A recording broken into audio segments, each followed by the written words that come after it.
Hi friends, welcome to పెండమ్స్ kitchen.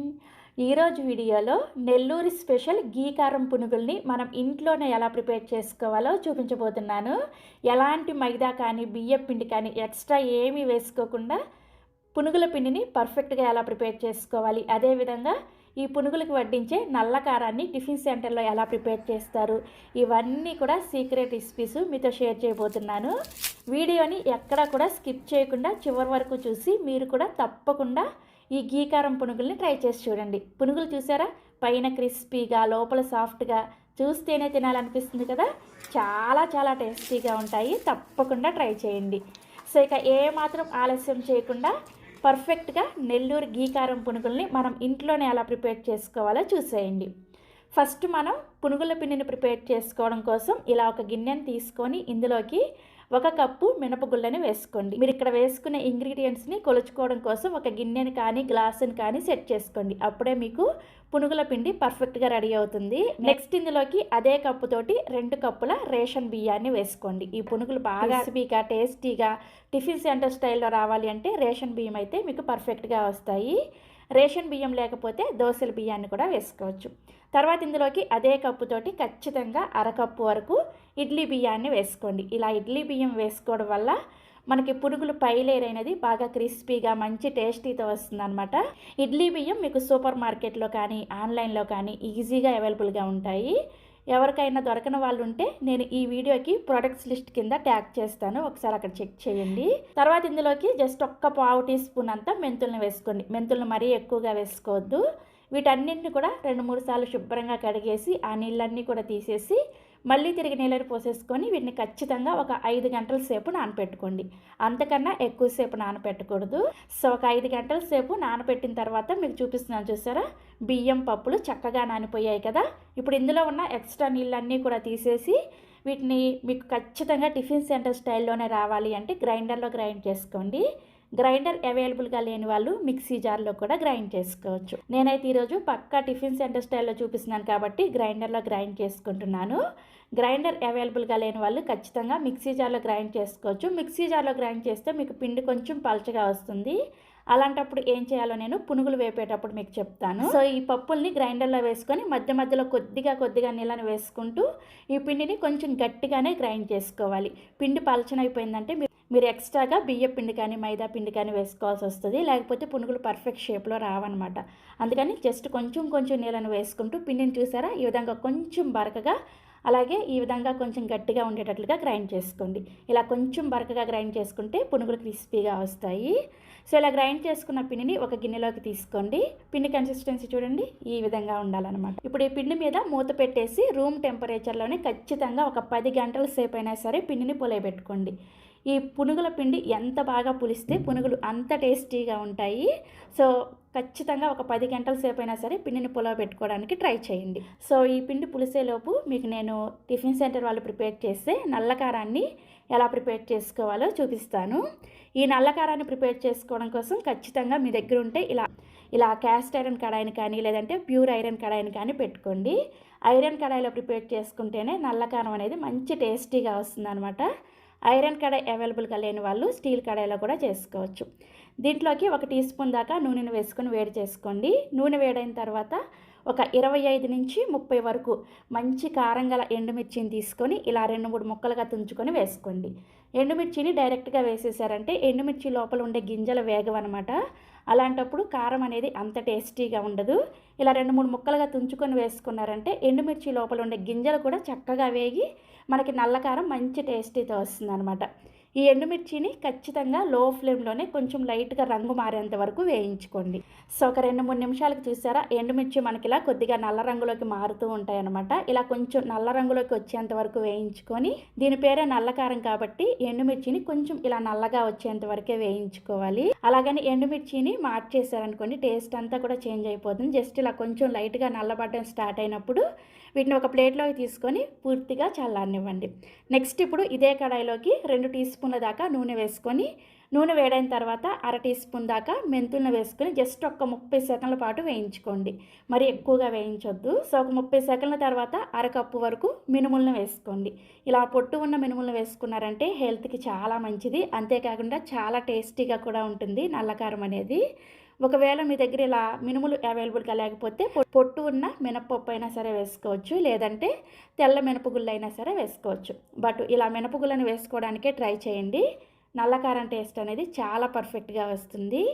ఈ మినుముల్ని 1 నిమిషం పాటు లో ఫ్లేమ్లో వేయించుకున్న తర్వాత ఇప్పుడు ఇందులోకి అదే కప్పుతోటి అరకప్పు పచ్చిశనగపప్పుని అలాగే అరకప్పు ధనియాలను కూడా వేసుకొని లో ఫ్లేమ్లోనే కలుపుకుంటూ కనీసం ఒక 15 నుంచి 20 నిమిషాల పాటు వీటిని కలుపుకుంటూ లో ఫ్లేమ్లోనే వేయించుకోండి. మీరు ఈ పప్పులు మాడిపోకుండా లో ఫ్లేమ్లోనే దగ్గరే ఉండి ఎంత బాగా వేయించుకుంటారో మీకు నల్ల కారం అనేది అంత టేస్టీగా కుదురుతుంది అనమాట.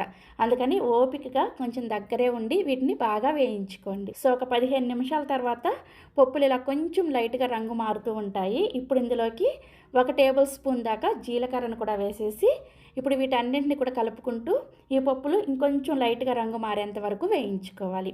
సో చూసారా, మొత్తానికి పప్పులన్నీ కూడా ఇలా చక్కగా రంగు మారేటప్పుడు వీటిని కూడా ఒక ప్లేట్లోకి వేసేసుకొని పూర్తిగా చల్లారనివ్వండి.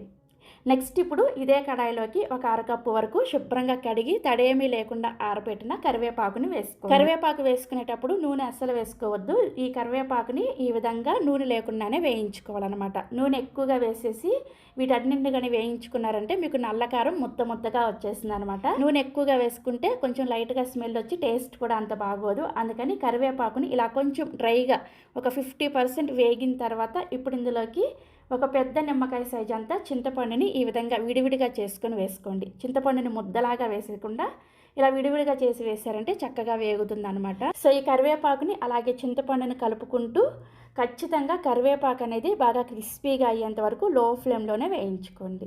సో చూసారా, కరివేపాకు ఇలా బాగా క్రిస్పీగా అయిన తర్వాత స్టవ్ ఆఫ్ చేసేసి ఈ కరివేపాకుని చింతపండుని కూడా ఒక ప్లేట్లోకి వేసేసుకొని పూర్తిగా చల్లారనివ్వండి. సో మనం వేయించుకున్న ఎండుమిర్చి అలాగే ఈ పప్పులు కరివేపాకు ఇవన్నీ కూడా పూర్తిగా చల్లారిన తర్వాత మిక్సీ జార్లోకి ఒకదాని తర్వాత ఒకటి అన్నిటిని కూడా వేసేసుకోండి. నెక్స్ట్ ఇందులోనే రుచికి సరిపడా కల్లుప్పుని వేసుకోండి. కల్లుప్పు వేసుకుంటే నల్లకారం టేస్ట్ అనేది చాలా బాగుంటుంది. ఒకవేళ మీ దగ్గర కల్లుప్పు అవైలబుల్గా లేకపోతే నార్మల్ సాల్ట్ అయినా సరే వేసుకోవచ్చు. ఇవన్నీ వేసుకున్న తర్వాత కొంచెం కోర్స్ పౌడర్ లాగా ఈ నల్లకారాన్ని గ్రైండ్ చేసుకోండి. మరీ మెత్తటి పౌడర్ లాగా కాకుండా కొంచెం లైట్గా కోర్స్గా గ్రైండ్ చేసుకున్నారంటే చాలా టేస్టీగా ఉంటుంది.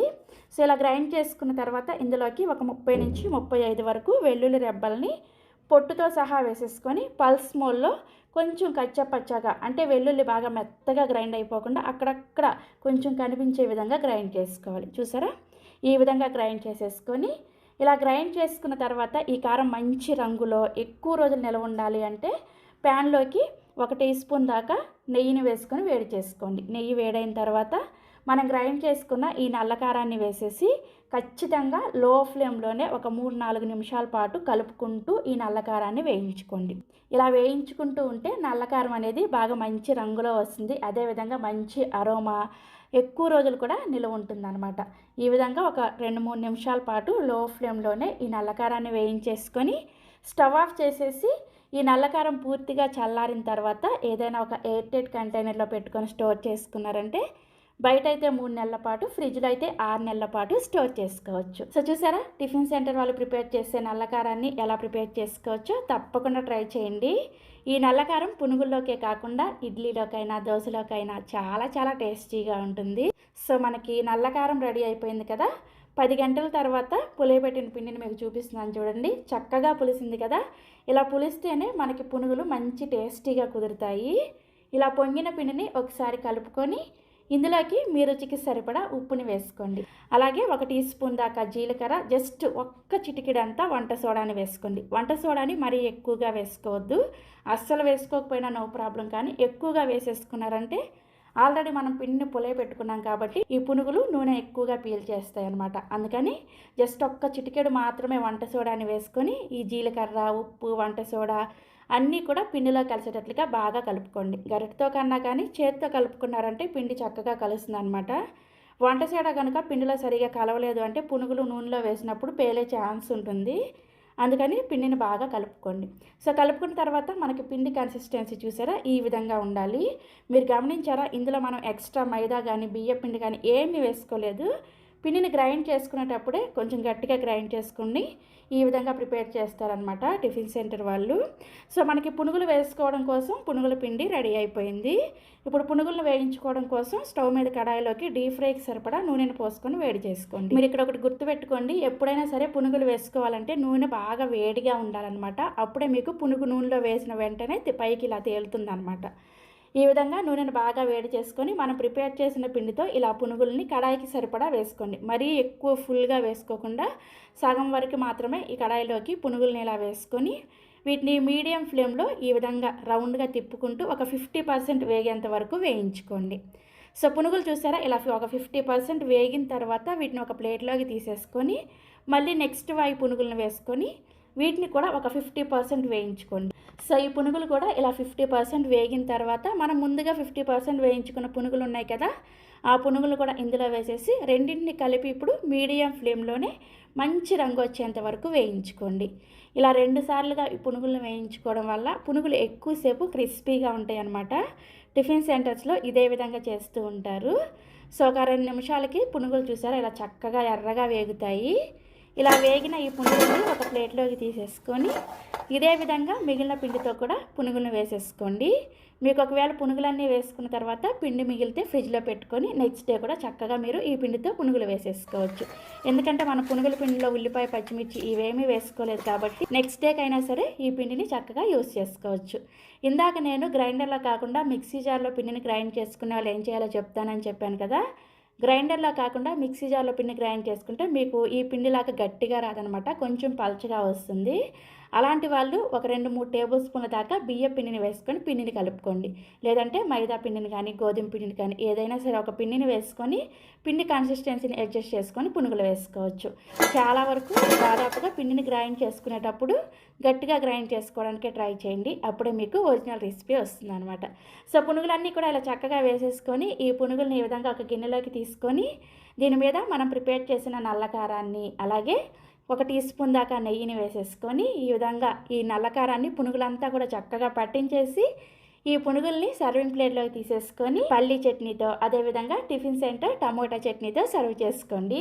ఈ 2 చట్నీ రెసిపీస్ని ఆల్రెడీ మన ఛానల్లో చూపించాను నేను. మీలో ఎవరికైనా లింక్స్ కావాలి అంటే ఈ వీడియో కింద డిస్క్రిప్షన్లో ఇస్తాను, ఒకసారి చెక్ చేయండి. ఇప్పటికే వీడియో లెంత్ చాలా ఎక్కువైపోయిందని చట్నీ రెసిపీస్ నేను ఇందులో ఇంక్లూడ్ చేయలేదు. సో కావాల్సిన వాళ్ళు ఒకసారి డిస్క్రిప్షన్ని చెక్ చేయండి. సో ఇక్కడ నేను మీకు ఒక పునుగుని చూపిస్తున్నాను చూసారా, పైన క్రిస్పీగా లోపల సాఫ్ట్గా పైన నల్ల కారం నెయ్యితో చూస్తుంటేనే ఇప్పుడే తినాలనిపించే విధంగా ఉంది కదా. నిజంగా చాలా చాలా టేస్టీగా ఉంటాయి. తప్పకుండా మీరు కూడా ఈ గీ కారం పునుగుని ట్రై చేసి చూడండి. ట్రై చేసి టేస్ట్ చేసిన తర్వాత మీ ఫీడ్బ్యాక్ని నాతో షేర్ చేసుకోవడం అస్సలు మర్చిపోవద్దు. అలాగే మరిన్ని Emmy tasty and secret recipes కోసం వెంటనే మన పెండమ్స్ కిచెన్ని సబ్స్క్రైబ్ చేసేసుకోండి. Thank you.